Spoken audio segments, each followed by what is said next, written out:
Okay, before we start our service today, let's put our hands together to just do the opening puja. All right.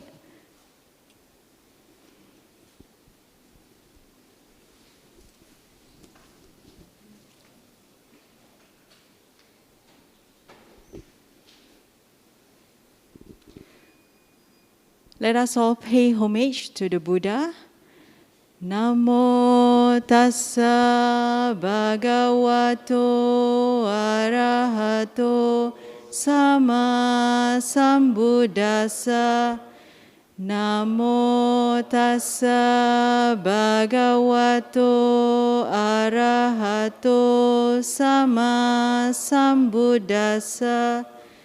Namo tassa bhagavato arahato sama sambuddhassa. Please put your palms together to partake in the offerings to the Buddha. The offering of the 5 items allow us to express our gratitude to the Buddha and serves as a symbol to help us remember the teachings. Please join wholeheartedly and read the verses together. Offering of light. Light symbolizes wisdom. May the light of Dharma dispel the darkness of ignorance.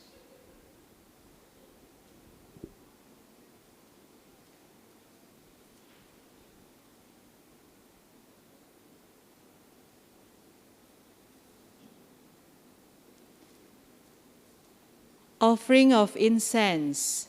Incense symbolizes the fragrance of pure moral conduct. This reminds us to cultivate good conduct.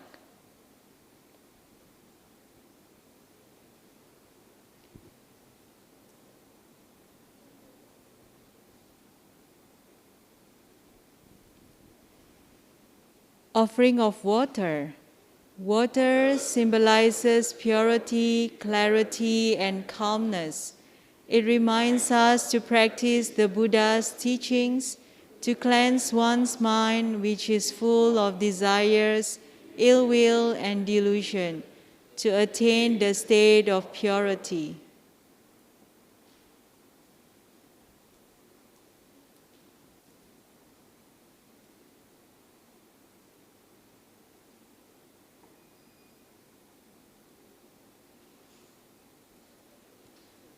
Offering of fruits. Fruits symbolize the ultimate fruit of enlightenment, which is our goal. They also remind us that all actions will have their effects.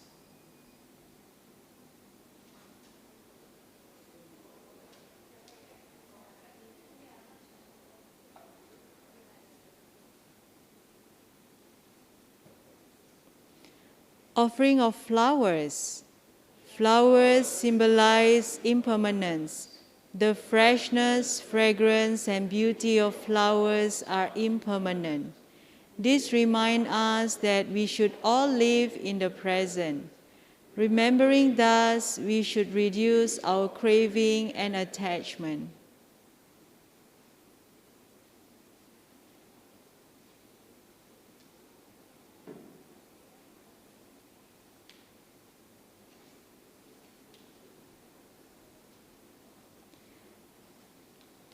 Salutation to the Triple Gem. Let us all pay respect to the Triple Gem. Arahang Sama Sambuddho Bhagawa Buddhang Bhagawantang Abhivademi.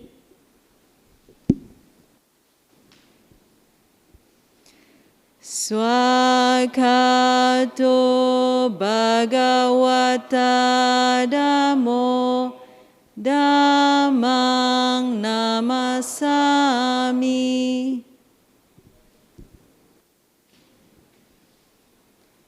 Supatipanno Bhagavato Sawaka Sangho Sanghang Namami.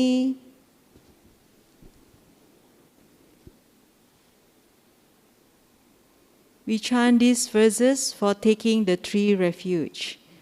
Buddhang saranang gacchami,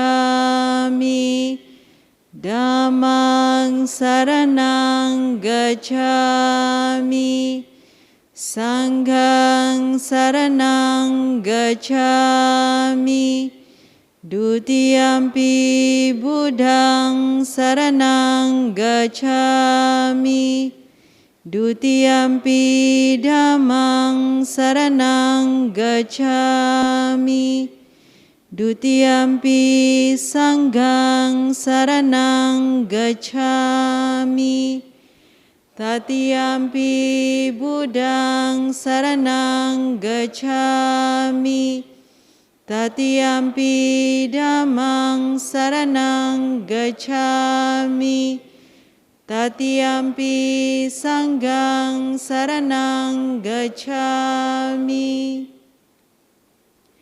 We chant these verses to observe the 5 precepts.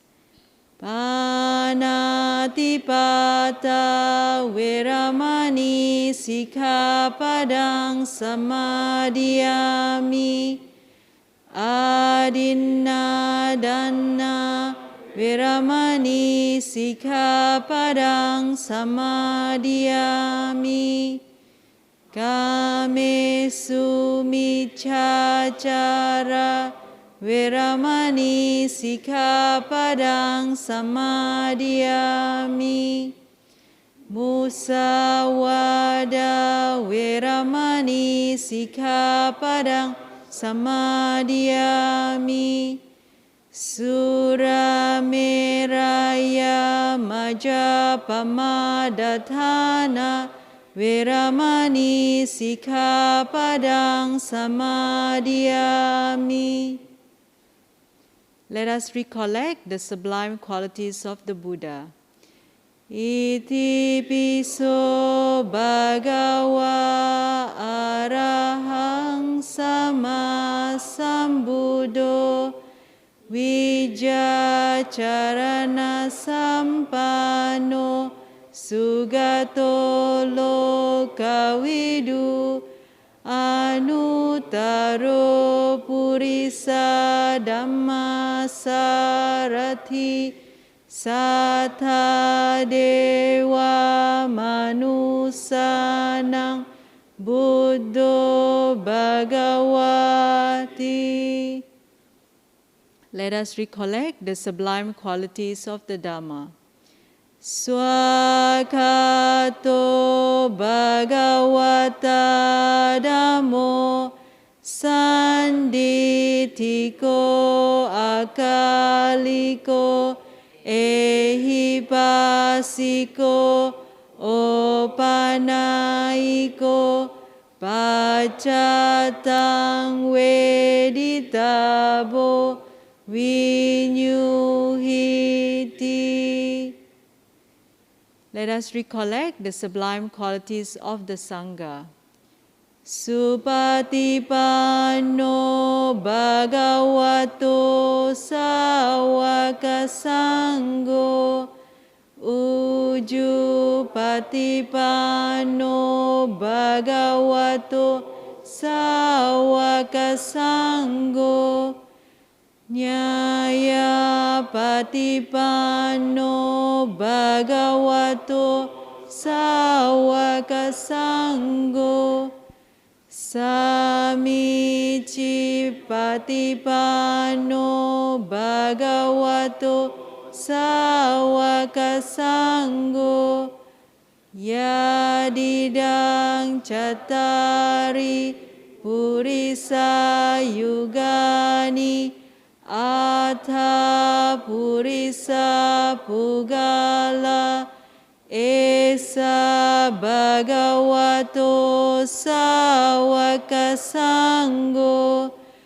ahuneyo pahuneyo dakhineyo anjali karaneyo anutarang punya ketang lokasati. Sadhu, sadhu, sadhu.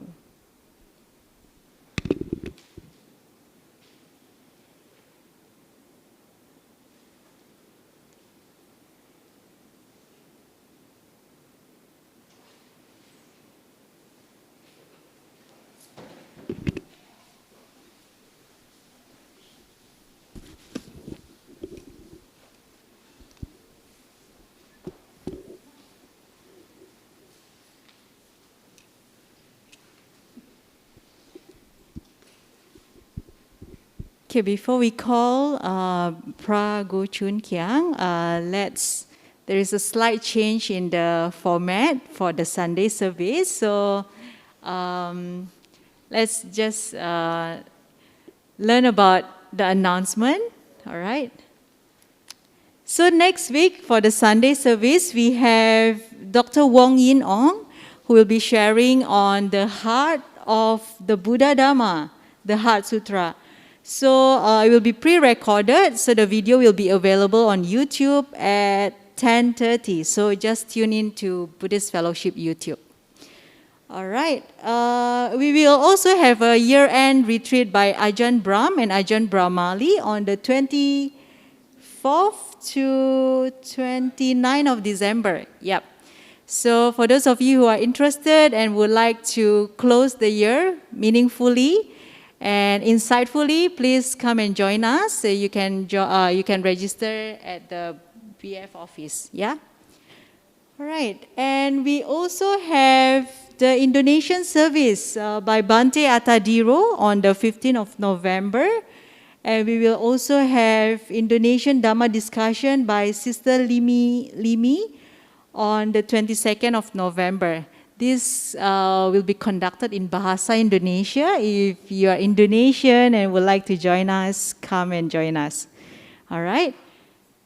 And today we are very privileged to have Phra Goh Chun Kiang, who will be sharing with us on the topic of optimism in Buddhism. So just a short introduction about Phra Goh Chun Kiang. He took bhikkhu ordination in the Theravada traditions of Thai Dharma Youth sect at Santi Forest Monastery in Johor, Malaysia. He was trained at various forest monasteries in Malaysia and Thailand from 2008 to 2012. He gives talk and meditation class at various Buddhist organizations such as Tertiary Buddhist Institution, Fo Kwang San, Kong Meng San Pokarsi Monastery, Mangala Vihara, Nibbana Dhammaraka, Palelai Buddhist Temple, and Buddhist Fellowship. He is also currently the Vice President of Palelai Buddhist Temple.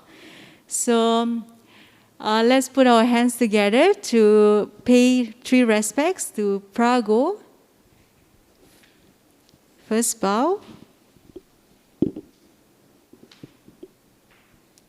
Second bow.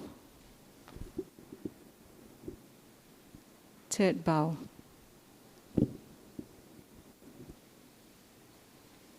Let's put our hands together in Anjali position to welcome Phra Goh to lead us in a short meditation followed by Dharma talk. Thank you, Phra Goh. Okay.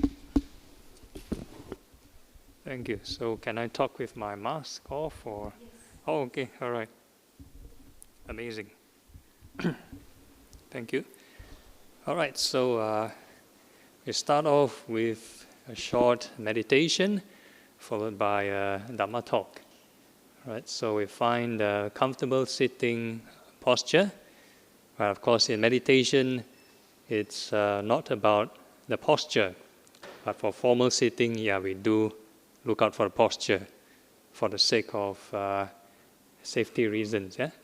Sometimes if you sit in the wrong posture, you might have a backache, neck ache, all kinds of issues. So make sure the back is upright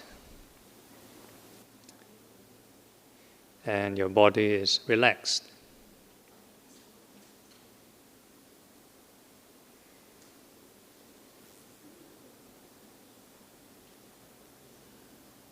And now we are going to apply right thought. When we just normally pay attention to our body, right, the regular programming will be to react or respond in a way that is inclined towards the extremes, either towards greed or hatred. When we feel certain unpleasant sensations in the body, we will tend to have aversion. We want to reject it. We want to push it away. We want to cure that pain, right? So there is aversion. And if we find a pleasant sensation in the body, we would enjoy it, we will welcome it, we want more, right? So this is greed. So the mind is always pulling greed and pushing hatred. So the mind cannot find peace, cannot find the middle ground.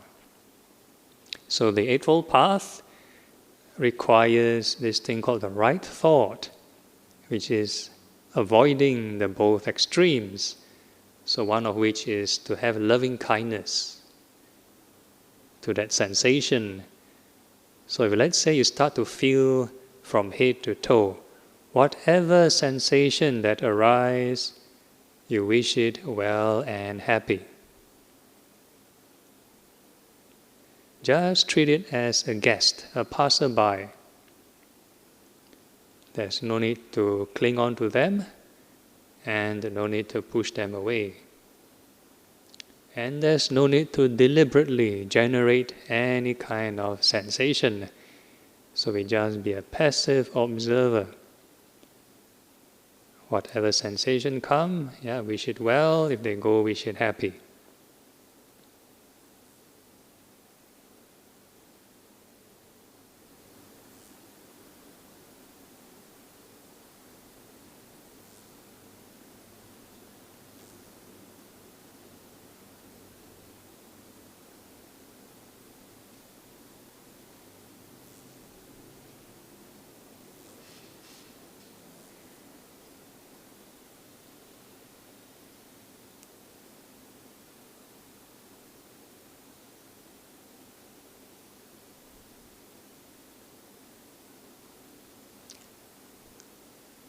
Sometimes when we go for meditation, we have the misconception and think that meditation is no thinking. So we just sit there and try to have no thinking and end up we fall asleep or have stray thoughts coming in. Right? So in Buddhist meditation, actually there's no such thing as no thinking. In fact, there's lots of thinking. We call it right thought and right effort. Effort not as in the forceful, coercive kind of effort, but the consistent. We talk about the frequency, the rate of reflection.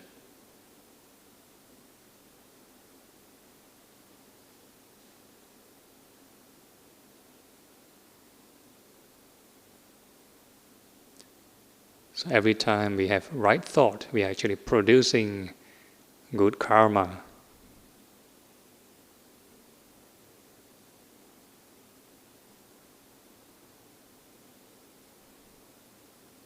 And we think that, only when sitting, then we can meditate and produce good karma. So nowadays, people talk about earning passive income. Without going to work, they can earn some cash. So similarly, even outside the meditation, even after opening your eyes, can you still generate right thought? Are right thoughts only dependent on closing your eyes?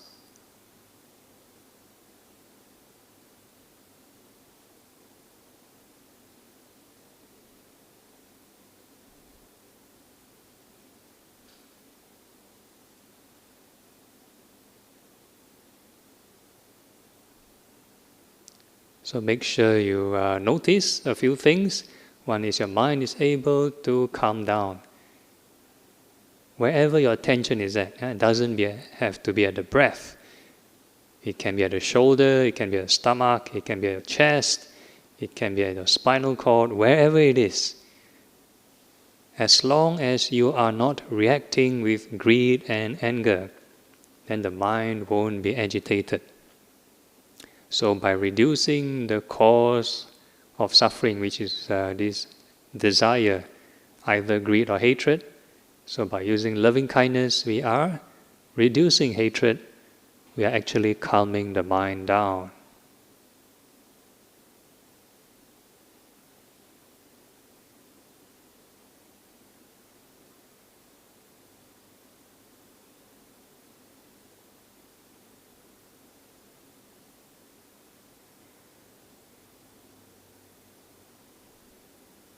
So the whole idea is to keep on generating this right thought and maintaining the peace of mind in whatever scenario.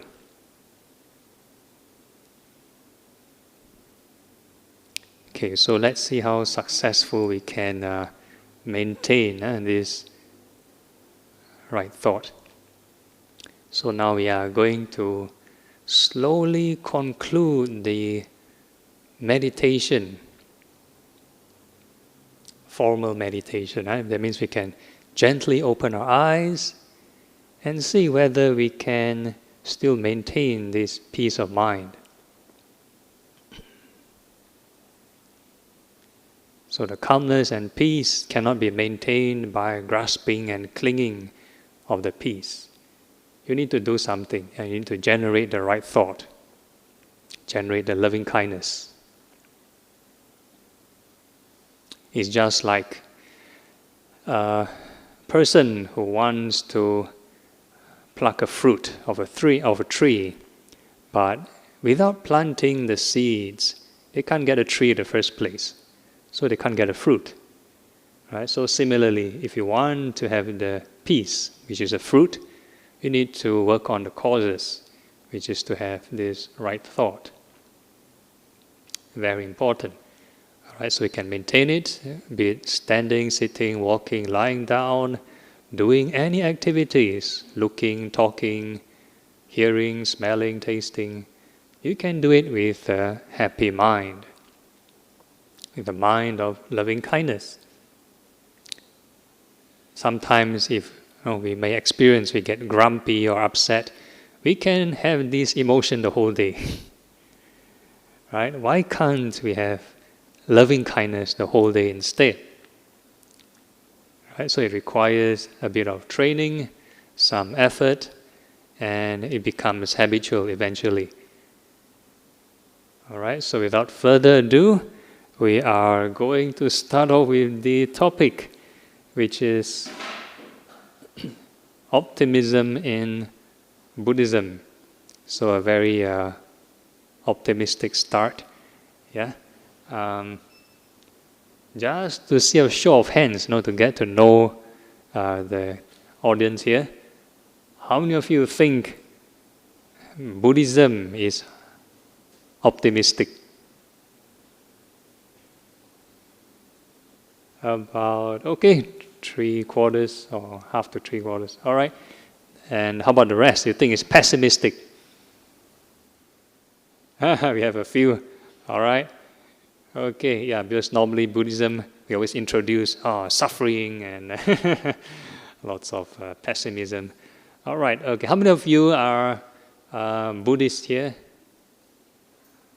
All right. Theravada? Mahayana? Okay, we have a few. Tibetan? Nobody. Okay, all right. So we covered the most part. So we are going to start off with this optimism. Yeah. So you can see the smiley face. So hopefully you can maintain this state of mind, a happy mind, amongst this dark world. Yeah. So now we're having this. Okay, thank you. This pandemic. How many of you have your livelihoods affected, businesses affected, your bread and butter affected? Nobody, then don't need to be optimistic already. Okay, so initially I was given these options of topics to talk about because they tell me, oh yeah, because of the pandemic, you need to encourage people to be optimistic. So you're no problem, so don't have to talk already. Yeah? Okay, so we can quickly go through them then. Okay, so if you want to talk about optimism, we've got to define what is optimism, right? So there's this saying, for every cloud, there's a silver lining, right? So there's difficult times symbolize these dark clouds, like sometimes you're having this weather, but it's not total darkness and like Armageddon and whatever. Yeah, so there's still sunlight. There's still sunlight, right? So they're saying, in every bad situation, you can see it in a positive light, right? Okay, so we're going to start off with a few Buddhist concepts. So we talk about the pessimistic part, right? Talk about suffering, right? Because down here the crowd, like they don't suffer. Because us who have issues in the pandemic, nobody, right? So nobody suffer. But of course in life we do face this unsatisfactoriness, some form of suffering, be it in our body or externally. So earlier on in the meditation, we asked you to feel the body. So the mind normally have two options. Our decision making have two options. Option one, either we have wrong thoughts. That means the untrained mind, that means if we do not deliberately think of right thoughts. And if we think of the body, then we'll think, one day I'll grow old, Lord. No, this part pain, is it got cancer? No? This part funny, then you worry. Then it's suffering, right? Then you create this suffering. And same thing, if you think of things externally, you send your attention externally. You look at the news, so many people die of this coronavirus, right? Then will it be the end of the world, right? Maybe the election, US election, affect the world, whatever it is, right? So these are the untrained thinking process. So this is one kind of thinking. And it will lead to this thing called stress and suffering, unnecessary anxiety and worry. Unnecessary anxiety and worry. So we talk about the cause, right? What makes us think this way? So the cause is this desire, either greed or hatred. So earlier on we talked about if we react with aversion, then we have this anger, right? Then we want to push it away. And if we react with greed, then we want to pull. So this pulling and pushing makes the mind always constantly unease, right? And if we do the opposite, we avoid this pulling and pushing all the time. We've tried to acknowledge, where's the root cause of the problem? Externally true, there are issues outside that affect us, but who is the one responding? So we try to solve at least 50%, if not more, of the issue, which is starting from us.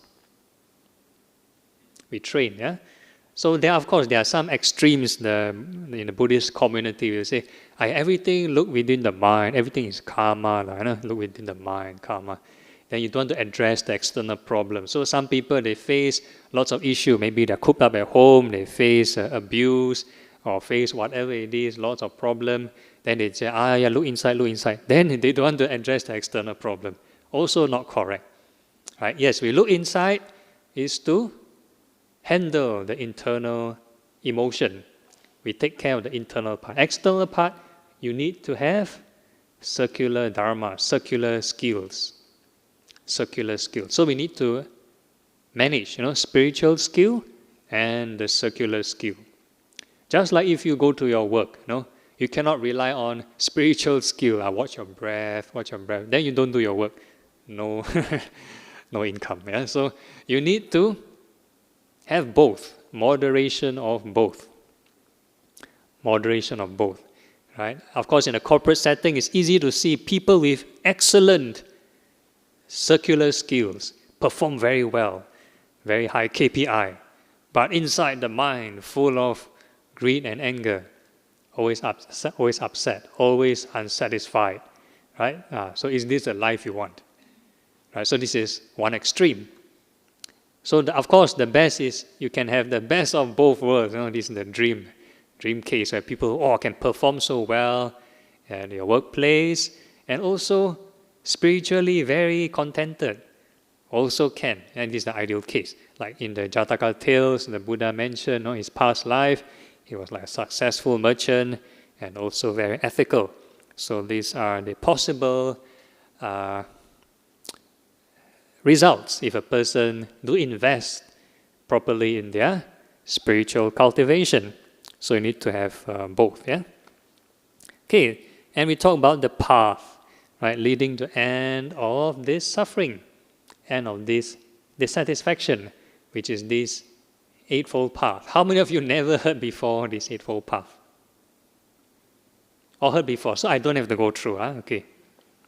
So I emphasize in the meditation, always have the right thought. Always have the right thought. The right view is this. You must have the strategy in place first. Strategy in place. Acknowledge the desire as the cause of suffering. If you don't have right view, then you blame other people. Oh, this person made me angry. This economy make me poor. So you have a lot of external thing to blame, right? And you won't want to work on a solution. But if you have right view, that means you have the right target, then you know where to fire. So we are targeting in here, the spiritual traditions will target inside, look inward, which is this desire. Right? So once you have right view, then we take the necessary actions. The right thought is actually the action. You're taking action already. Executing the plan. You're going against desire. Right? Non-greed, non-hatred. So we talk about loving kindness, and there's one more. Reflection on impermanence. Reflection on impermanence. So that is, it covers greed and delusion, right? And the rest of the thing, you chant your precepts earlier, right? The 5 precepts. How many of you have not officially taken the 5 precepts? Okay, never mind, no worries, right? These are we call ethical guidelines. Ethical guidelines. The whole idea is to train the mind. Train the mind, because even a non-religious person, they live in, let's say, any country or this country, there's already so many laws, right? The laws are more than the precepts already. So if a person are, really law-abiding, then they also must check. How does this, not doing this particular transgression, train the mind? For example, we have the precept of, let's say, non-killing, for example. No? So we extend it to not just human beings, but also the small, tiny creatures, the insects, the animals. And before we want to kill, because you observe the precept, then we know. Before you want to kill, hey, I got this precept not to kill. And then you start to check, why? Why you don't kill? Or why do I want to kill in the first place? Because of aversion. Aversion. Because you dislike this creature. You find it's so disgusting. You want to kill it. Then you start to check. Is it training the mind, training to reduce the desire? So it's a holistic package, right? So this right livelihood, right action, speech, right? All these are together. It's a mind training. So earlier on we talked about meditation is not about just sitting nicely. You can sit in a very Instagrammable pose full lotus, cover for Time magazine, very nice. No use. It's not external training. It's not physical training. We are training the mind. So it starts off with right thought. Right thought. In the Eightfold Path, there's no right posture. Right thought is more important. Okay, so the rest I won't cover that much. Okay, so we go to the practical aspect. We talk about Eightfold Path, so we covered this loving kindness, which is one of these sublime states, 4 Brahma Viharas. Have you heard of this term before? 4 Brahma Viharas. Right? It covers 4, we call it sublime kinds of emotions. First one, loving kindness. Second, compassion. Third, appreciative joy. And fourth, equanimity. These 4. So when you have these 4, then your mind is sort of balanced, considered balanced, right? So if you practice one properly, sometimes we may not know whether it's correct or not. So sometimes we must train the other 3. Some people say, I wish all beings well and happy. Then when your colleague gets promoted, then you get jealous. How are you wishing them well and happy if you get jealous? Right? So you need to check. So you need to do this 4 to make sure you are practicing correctly. So same thing, if somebody suffer or loses, then you feel it serves you right. And where is the compassion? Where is the compassion? Right? So if a person really practices these 4 Brahma Viharas correctly, then this emotion should arise spontaneously. Should be automatic, right? Okay. Of course, before that requires lots of investment. That's why it's called right thought. All right, and we have the 6 recollections. 6 recollections. Have you heard before? 6 recollections. Lots of numbers here. Got 4, got 6. Don't buy 4D. Okay. Then 6 recollections we chanted earlier, right? You take refuge in the Buddha, Dhamma, Sangha. So 3 recollections already. Think of the qualities of the Buddha, Dhamma, Sangha. And you take your precepts, right? So there's already 4 recollections. This recollection on your virtues, on your precepts. And there's 2 more. One is the recollection of your good deeds. All the charitable deeds you've done, all the good acts you've done in your life. And eventually, the last one is the recollection on the quality of the devas, heavenly beings. So probably at the end we'll chant that also. So there's 6. So every time you come for BF session, you're actually indirectly doing these 6. Practicing these 6 recollections. These are actually 6 kinds of meditation objects. Right? So we are exposed, to so many meditation practices. And some people are thinking, hey, how come heaven get enlightened? So many practices. In the Buddha's time, the Buddha, when the religion was still new, he just preached a sermon. And one fella just practiced one thing only, and they got enlightened. So now we have like shopping like that. So many options, but so hard to reach enlightenment because no consistency. No consistency, right? It's like you want to travel for a journey. You want to reach, let's say, where's the house? Maybe, let's say I stay at this Tanah Merah, right? My place, Bedok, my temple at Bedok. And I want to travel all the way here.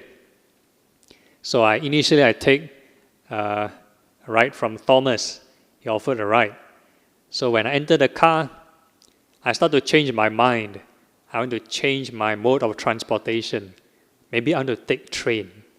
So I walk to the MRT station. And if I take a train, I scan the card already. Then I start to change my mind. No, maybe I want to take Grab. So I exit the panel, and I want to call the Grab. And once I book the Grab already, I change my mind. Okay, let's take something else. Maybe take a taxi or something. So you keep changing. So our options are many, but how much depth have we gone into? How much depth have we gone into? How far did we travel with that mode of practice? Right? So that's the problem. Right? So we can't get anywhere. We have so many practices. We come here week after week and voila, yeah? And now we're going to talk about the nominal Buddhists.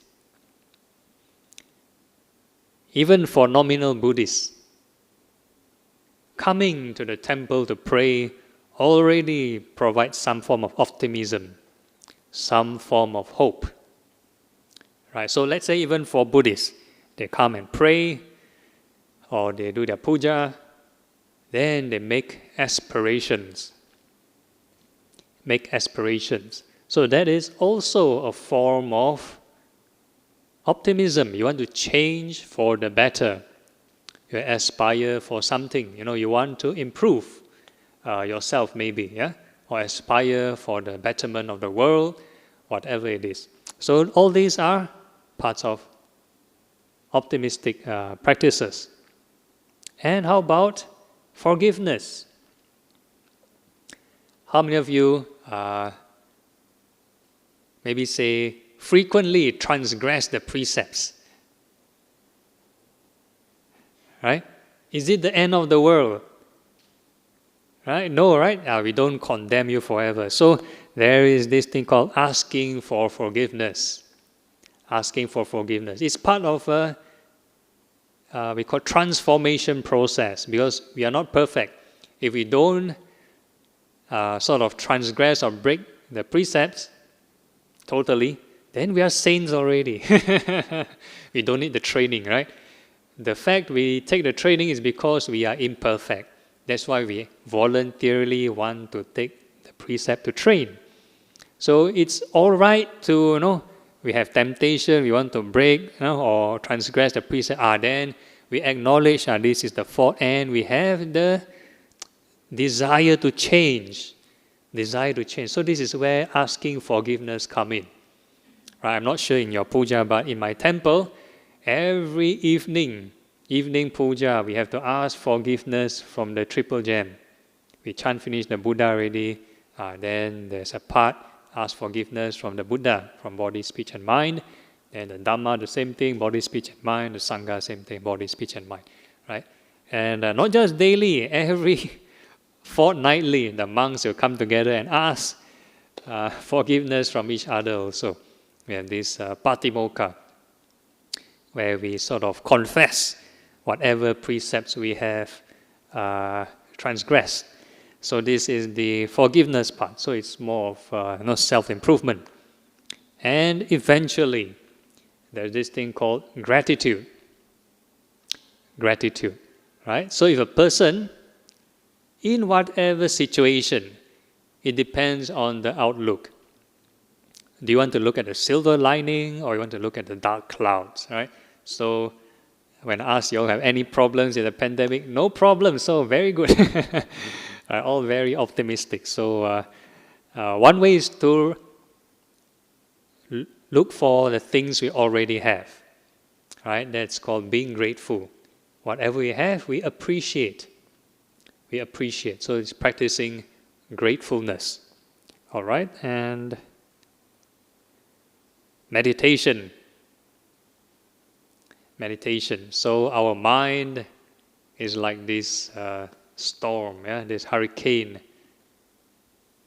Lots of things happening around. Lots of activities, a lot of functions happening, let's say even within the body. But our mind can choose not to overreact. How many of you are, let's say, paying attention to your heartbeat right now? You're not, right, until I tell you, right? Then you start to feel. How many of you are feeling your digestive system working? No, you're not, right. So there are many, many things happening. Can be inside, outside. Let's say if you want to kaypo and look at the news, then of course we want to pay attention and get affected by the news. But if you don't look at the news, hey, no problem. I think some of you, your generation, and the younger days, there may be no handphone or no internet. So life seems to be very peaceful, right? Because the mind don't wish to react to all these news. All these are called perceptions. All these are perceptions. Right? But when the mind pay attention to this information or this seed is being planted, then we start to build a mountain out of a molehill. Start to create drama, start to create stories and comment, and lots of storm, creating all the storm, yeah? So in meditation, we're actually learning to find the eye of the storm. The eye of the storm, right? All these things sure will happen. Samsara will still go on. The Buddhist way is to know how to escape samsara. Right? So we're trying to find the inner peace. Find the inner peace. Right? So this is finding contentment and also find inner peace. So if a person has lots of greed and hatred, then there'll never be an end. Never be an end. Right? So nowadays we talk about sustainable living. Sustainable living. So if let's say you do practice the Dharma really well and reduce your cravings, then a lot of things you won't want to buy. Huh? How many of you ever observed 8 precepts? A few, right? How many of you enjoy staying in the 8 precept kind of environment? That means, only one person. So, still a long way to go for sustainable living. Okay. So if a person does enjoy, having no entertainment, no extra meal after noontime, then a lot of resources can be saved, A lot of resources can be saved. Right? So this is, you want to talk about environmentalism, maybe start from within, work from within the mindset, the desire, what are the things you truly want. All right, so this is a short talk on this. And we've already covered the here and now. So some people want to talk about afterlife. All right, so this is the religion's specialty, afterlife. People want to know what happens after death. What's next? Yeah? What's next? How many of you have ever seen this chart before? 31 planes of existence. Never. How many of you never heard of 31 planes of existence before one? Never heard. Okay, a few people. So never mind. So in Buddhist cosmology, the human race or the human species is not the only species that live in the universe. Of course, we can see the animals and insects, right? So these are considered the animal realm. The humans are considered the human realm. And below the animal realm, there are a few more other realms, which is the ghosts, the asuras, and the hell realms, according to this classification. So it is too small, but you can Google and search yourself. You can enlarge the picture and Google this image. Right? So the first 4 bottom realms are this animal and below. And human is number 5. Number 5. And anything above number 5 is the heavenly realms. So number 6 and all the way to number 31 is the heavenly realms. So there are so many heavenly realms, So it's like, what's so pessimistic, What are the chances of being born in heaven? Actually, not easy to be born in heaven because this, some of them require certain very specific conditions. Right? If you look at the blue portion, which is the thin column. So the blue portion requires a person to have concentration first before they can enter that. So the pink portion above the human realm, that is the desire heavenly realm. So anybody that do a lot of good deeds, they are qualified to be reborn in the heavenly realm, desire heavenly realm. Right? So it's still very positive. How many of you have been to Haw Villa? Yeah, they show 18 levels of hell. 18 levels of hell, yeah? So that still is within one small hell realm. Although hell realm very big, so 18 departments, right? But in heaven, so many levels of heaven. So Buddhism is already very optimistic, right? If this is not enough for Theravada Buddhists, right? Just for your information, this is not the only universe. So for Mahayana Buddhists, they believe in Pure Land. So better still, yeah? So this world, if you cannot get to heaven, no worries, they provide Pure Land. Better still. They have other Buddhas in so many Pure Land. They have the Western Pure Land, Eastern Pure Land, they have Amitabha Buddha, Medicine Buddha, right? So this is for Mahayana. And in the esoteric branch of Buddhism, let's say Tibetan Buddhism, even better still, they have multiverses, parallel universes. They have 7 Medicine Buddhas, 7 Amitabha Buddhas, 7 of each. So many places to go, so many options. Right? So the whole idea is whatever perception which is positive, you hold on to. And if you're not enlightened yet, then you'll be heading to that direction in future. Right? So these are the multiple options. Okay.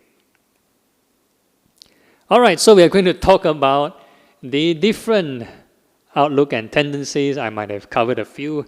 I saw this meme being posted around, and of course, don't take it seriously. These are the different kinds of views. There's the optimist, there's a pessimist, and the realist, physicist, surrealist, and what they have, relativist, utopists, and skeptics. Yeah? How many of you fall under the optimist range? Find that you're optimistic person. Only 2, okay, the rest all. Okay, how many of you find yourself being a pessimist? Think of negative thoughts all the time. Wow, also good. Okay. How many of you find that you're very practical, realist? Wow, okay. Okay, in the real world, Okay, so how many of you find that you're very scientific, very scientific, thinking, physicist? No? Okay, so no scientists here, Okay, how many of you are surrealist? Very artistic, No? Don't have? Okay, never mind. Then how about this relativist? Always looking at both angles. Nobody? Wow, jalan. This world a lot of conflict because nobody look at the 2 direction. You need those more facilitator and counselor and whatever not, diplomats and all this. Okay, how about utopies? Have very good ideal, have your ideal world. Don't have, okay. Skeptics. No, that means you believe whatever I say is correct, Okay, very good. Okay, so we are going to cover the various doctrines in Buddhism that fall in this different range, right? Because when the Buddha want to teach to different people, he's able to help different kinds of people, whatever tendency they have. And it can help them as well. So if you are, you talk about suffering and lower realms and samsara, So there is contemplation, see everything as suffering, see everything as dukkha. Yeah?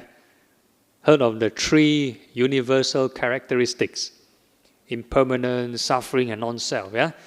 So some people reflect on suffering, everything suffering. Yeah. This thing changing is suffering. This thing suffering. This thing suffering. Suffering. I also have this practice. So for this kind of people, whatever meditation object you use can be either done correctly or wrongly. So if some people, they take this practice, can go into depression, can become suicidal. So again, please, to play safe, you practice a few here and there to make sure you are balanced. Yeah. Okay, then there's another group. Yeah, talk about being realist. Yeah, all the moral consequences, karmic consequences. Yeah, you reap what you sow. And for the scientific people, then we have the 32 parts of the body, the 4 elements, and all those kind of stuff. And I want to cover about Abhidharma, all the different consciousness and the states of mind and materiality. Okay, and the skeptics, right? Don't simply believe. Very common Buddhist spirit, the spirit of free inquiry. Don't simply believe, investigate. So we chant one of the qualities of the Dharma, to invite one to come and investigate. Right? So this is the skeptics. And we have the serialists. If let's say the people do enter the different levels of concentration, you have some of the labels very interesting. Certain levels of concentration, they are called perception of infinite space, perception of infinite consciousness, and this perception of nothingness, and neither perception nor non-perception. It's like, what the hell are you talking about? Right? It's a state of mind. So only for those who enter this state, then they experience certain highs and whatever. Yeah, so very surreal. And concepts of non-self, emptiness, yeah, nibbana, and all this. So all these are very interesting concepts which cannot convey in a normal kind of language, cannot be understood by most people. The Buddha is giving an example how to describe nibbana for an ordinary person to understand. It's like, imagine a turtle and a fish. A turtle and a fish. They're talking to each other. So the turtle happened to go to the surface of the land, and the fish say, hey, where did the turtle go to? Disappear. Yeah? The turtle disappeared. And when the turtle re-entered back into the pond, and the fish started to ask the turtle some questions. Where did you go to? Yeah? Where do you go? How do you disappear? Then the turtle say, I go to land. I go to the surface of the world called land. Then the fish, what is land? What is land? Do you swim there? How do you swim there? Yeah? So there's a lot of things which the turtle cannot describe to the fish, right? Unless the fish is able to experience for itself, but most probably the fish will die and go up.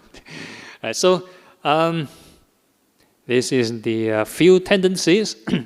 But interestingly, whichever personality you want to ascribe yourself to, nowadays there's a lot of these personality tests going online, and people choose, I am this personality, I'm that personality. Very popular, right? In Buddhism, there's no fixed personality. There's no fixed personality. How many of you can be optimists all the time? Cannot be, right? How many of you can be realists all the time? You think you're rational all the time? Also cannot be, right? So it's always changing. It's always impermanent. It's always impermanent, right? So I remember hearing this Dharma talk from this interesting monk. He had already passed away. He had a double doctorate. this Venerable Dr. Punaji. He has his doctorate in Western psychology and doctorate in Buddhist philosophy. So he was discussing about how psychology and Buddhism is contradicting each other. How these both fields of study is contradicting each other. For Western psychology, right, the premise of its formation is because they want to study the soul. The root word of psychology is psyche, P-S-Y-C-H-E, which is the Greek word, means the soul. So they want to study the soul. Whereas Buddhism talk about what? Is there a fixed soul? Right? Buddhism talk about non-self, non-soul. Some even translate as non-soul. So it contradict each other. Right? So of course even in psychology, Western psychology, there are like, I think if I'm not wrong, 14 founders of psychology, 14 fathers of psychology. Because they have different understanding of the soul, of the self, of the spirit, of the I. And they have different interpretation. Then they have 14 schools. Right? So this is how problematic. So of course it's good to know, but don't cling, right? Cling on to any concept. Okay, so after knowing all these different perspectives, then which one is correct? Which one is correct? Is the realist correct? Is the optimist correct? Is the pessimist correct? Right? So I was mentioning earlier, right? The pessimist can think of suffering. Then can reach enlightenment also. Can reach enlightenment also. So which one is correct? Right? So to give a short analogy, I came across this Zen poem. So this Zen master was writing 3 sentences or 3 short phrases. So the first sentence he write, mountains are mountains. So this is the first sentence he wrote. So he's trying to imply, before he learned Buddhism, he sees mountains as mountains. And the second sentence he wrote, mountains are not mountains. So he's trying to imply that when he started to learn Buddhism or practice Buddhism, he's trying to see mountains as not mountains. And the last sentence he wrote, mountains are mountains. So he's saying after he understood Buddhism, mountains are again mountains. So I read already, like, what are you talking? Right? So it's actually the evolutionary process of practicing the Dharma. It's an evolutionary process. It's a natural progression. So initially, if a person, let's say before they start practicing Dharma, we see things according to desire, with relation to desire. You see a nice mountain, you see, oh, this mountain is so grand, so majestic, so beautiful. Right, so this is a normal way of seeing things. You're still maintaining your greed and hatred, or you're even perpetuating more greed and hatred. Oh, this place is so nice, I want to travel there. I want to go and take a look. So you're promoting more greed and hatred. So normal way of seeing things. So whatever things you see in the world, the same thing. Then second sentence, see mountains as not mountains. So you start to see, receive Dhamma teachings, see these mountains are made of 4 elements, the 5 aggregates, whatever, mountains empty, whatever, right? So you have all these Buddhist concepts and you try to apply whatever you have contact, whatever sense contact, you apply. This is suffering, this is impermanent. Then you see mountains as not mountains. So this is actually to reduce desire. Right? So eventually when the desire is down to a certain extent, and there's a correlation between desire and ego. So when desire is down, ego is down, and then a person will eventually actualize non-self. Then mountains are again mountains. So when a person is enlightened, he just say, oh yeah, mountain very beautiful, very nice, but without the greed and hatred. So no problem. So they can act normally. So this is the ideal case, right? So I end the theoretical talk. I have not some time for Q&A, right? Whoever is interested, I open the floor to questions. Yeah. Thank you so All right. much, Phra Goh, for Okay. very insightful sharing. Okay.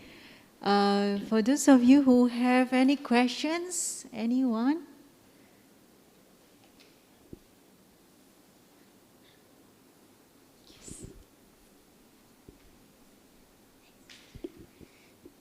Thank you, Phra Goh, for a fantastic talk. Thank you so much. Can I just check also?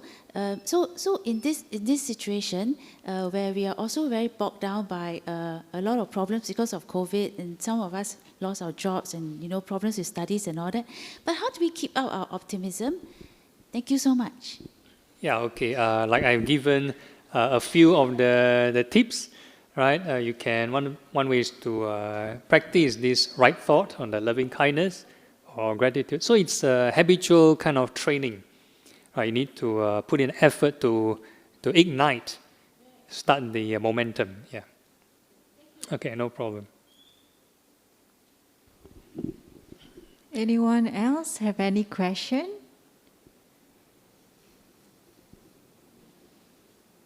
All very optimist already. Yeah.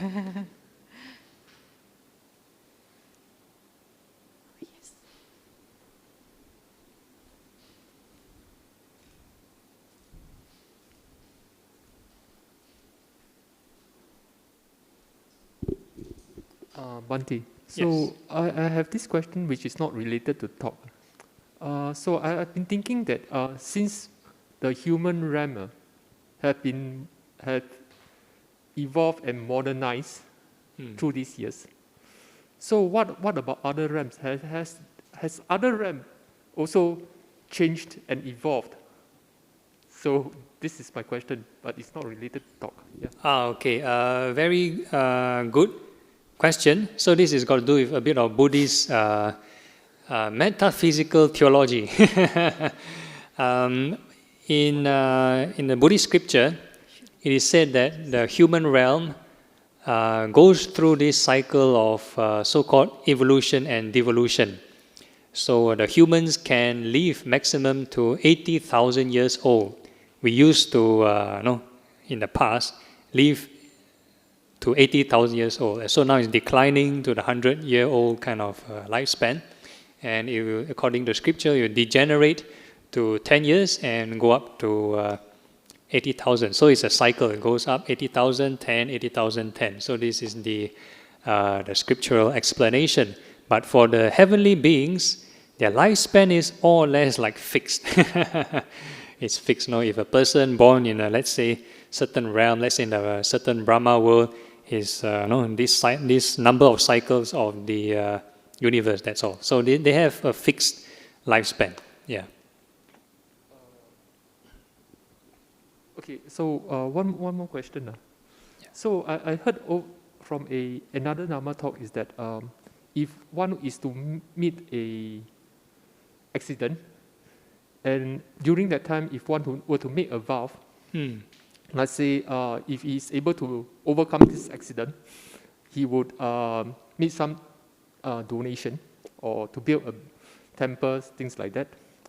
So if this person has survived the accident and he had forgotten his vow, so will there be anything bad happens to this person? Depending on the terms and conditions he made the vow.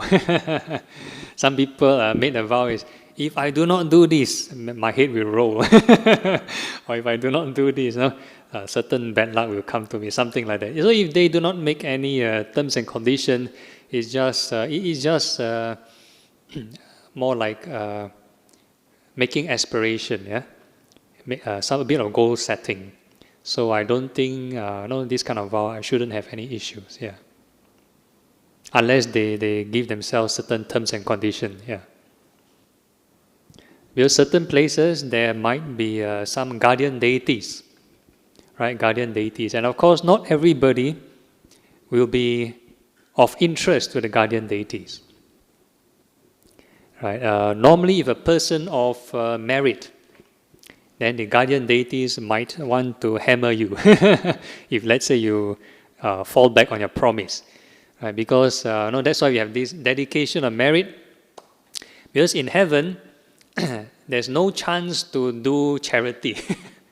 No poor, no poverty there. Right? So where do they go to make merit?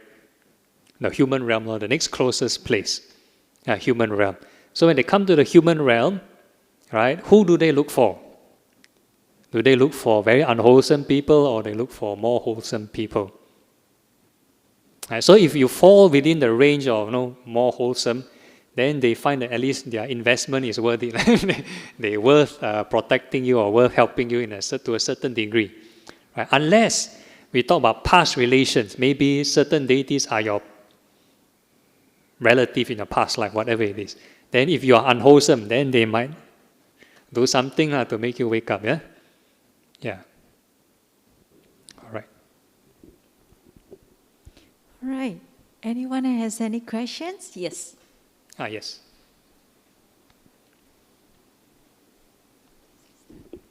Hello, Venerable. Okay. Just want to add on to Sister Kim's question just now. Then you mentioned about finding the effort to ignite, right? Which I think her question was to sustain this, to create the optimism and things like in faces of challenges and problems. So my question is, then how do we find the effort or to sustain this effort? Then like at the beginning, maybe one say, okay, I'll put in this effort. But in the long run, sometimes this engine may cool. Yeah, correct. Yeah. So this is part of the right effort in Buddhism has 4 factors. And the first 2 is got to do with unwholesome states of mind. If a person's mind have greed, anger, jealousy, whatever, if it's unwholesome, if it's there, then the first effort is trying to reduce or overcome them. So this is the first effort. And the second effort is, if these states of mind didn't arise, no anger arise, no hatred arise, very good, then maintain it, don't let it arise. So this is the second right effort. And the third right effort will be, if there are no wholesome states of mind, we talk about generating loving kindness, gratitude, all these positive states of mind, then we should try to develop them. And the fourth effort, you talk about maintaining, right? The fourth effort is maintaining and perfecting them. So this is the fourth right effort. So total there are 4. Right? So requires lots of practice, a lot of investment. That's all. Yeah. Thank you very well. Okay. All right. Anyone has any more questions?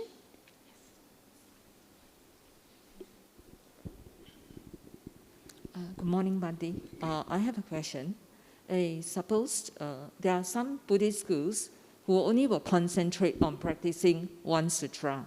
And if you have taken the precept to just uphold this sutra to the end of your life, but when the person have really fully understand that he or she is not actually learning very, very much from this school, okay? And she moves out of the school and return all that this person has taken from this temple. Does this person actually slander the Buddhist law? Okay, it's a good question. This swearing to follow a particular scripture or teaching isn't the original Buddhist practice. Even in the Buddha's time, the monks, the Buddha's own disciples, they themselves, they move around to look for different elder monks to get advice, because the Buddha is always traveling. The Buddha, India is so big. Right, the Buddha is traveling, and sometimes the new monks, they do not know how to practice properly. So they go to different senior monks for instruction. So different monks give different advice. Right? Like certain monk give, you do impurities of the body meditation. Then you practice, no progress. Then he look for another senior monk. Then give another meditation subject. Then practice, no progress. Then one fine day, the Buddha come back. Then he report to the Buddha, I practice, look for this senior monk, look for that senior monk, no progress. Then how? Then the Buddha different, because Buddha, that time he got ability to see, their past lives. And is able to see what is your, these difficult habitual tendencies. That you give the correct method for the person. Right? So like a case study is like a particular monk, he needs to stare at a golden flower. The Buddha give him a golden flower to stare, and he's able to enter concentration. Right? Venerable Sariputta told this new monk, practice impurities of the body, no use, no progress. Right? So yeah, something like that. So in the Buddha's time, his own disciples is able to go around different practices. It's very open. Whereas all this is probably much later, developed much later. It's more of probably sectarian politics. Yeah. So, okay, my last question is it a correct view to just pick what the school believes that is the highest teaching in the whole sutra? Any teaching, if you practice correctly and able to realize the truth, then that will be the highest. So maybe for person A, they practice one teaching and they're able to be very contented, then yeah, that's his perspective, that is the highest teaching. Then if person B, want to follow person A, different condition, maybe different sort of tendencies, unable to practice the same result, then may not be suitable for that person. Then they might just look for another Dhamma door. Yeah.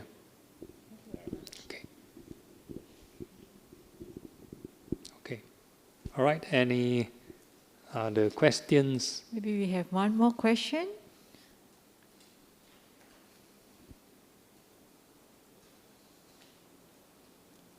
All right. No? Okay. All right.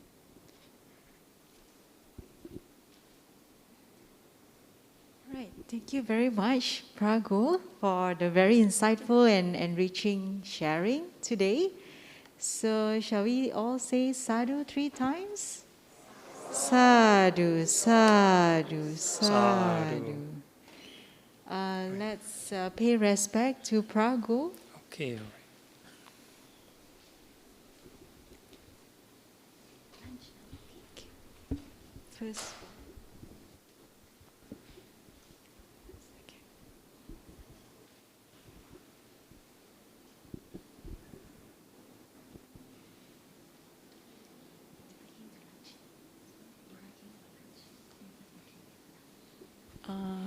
Phra Goh, we'd like to invite you for lunch. Okay. Yeah, so Sister Kim will host you.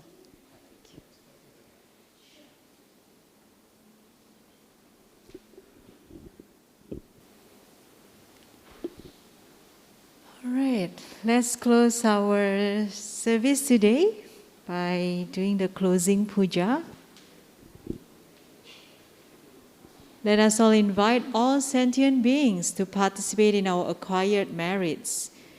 Etawata ca amhehi sambatang punya sampadang sabbe dewa anumodantu sabba sampati siddhya.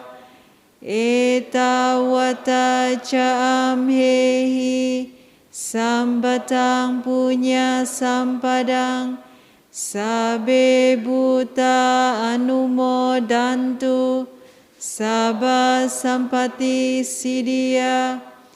Etawata ca amhehi sambatang punya sampadang sabbe satta anumodantu sabba sampati siddhya. Let us dedicate the merits of participating in a wholesome Dharma activity to our departed relatives and friends. Idang me nyatinang hotu sukita hontu nyatayo. Idang me nyatinang hotu sukita hontu nyatayo. Idang me nyatinang hotu sukita hontu nyatayo. End of service dedication. I dedicate the marriage which I accumulated to the cultivation of my mind in order to bring happiness and benefits to all sentient beings. I dedicate the marriage to my parents, children, spouse, relatives, friends, colleagues, my adversaries, wishing them long life, good health, happiness, and prosperity. May we never part from the triple gem, and may we always walk the path towards enlightenment. Let us pay respect to the triple gem. Arahang Sama Sambuddho Bhagawa Buddhang Bhagawantang Abhivademi.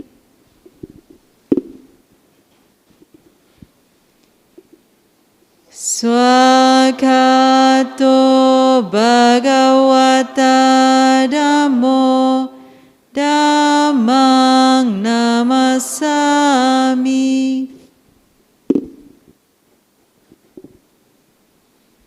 Supatipanno Bhagavato Sāvaka Sangho Sanghang Namami.